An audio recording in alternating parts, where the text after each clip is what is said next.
If you're trying to build a business and you keep falling off, it's probably not laziness.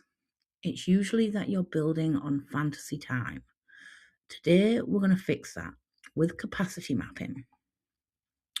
In this lesson, you will map the hours you actually have, the energy you have, and the constraints that you can't ignore.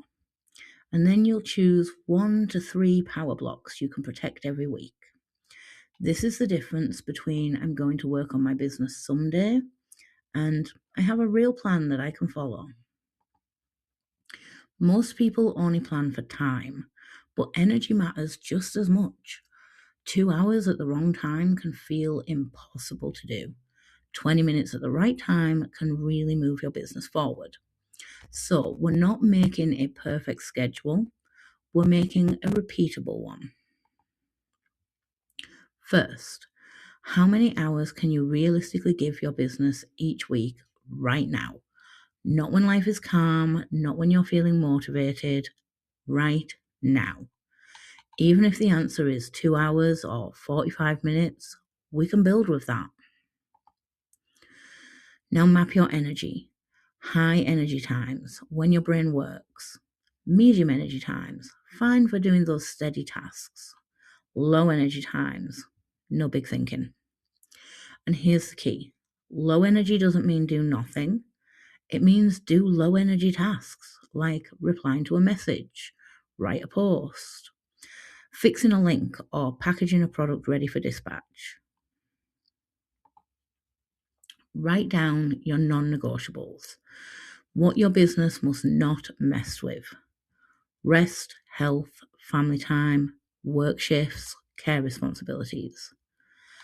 Then list the fixed constraints that you have to work around. School runs, appointments, your job, anything that's already locked in on your calendar. This is not depressing, it's clarifying.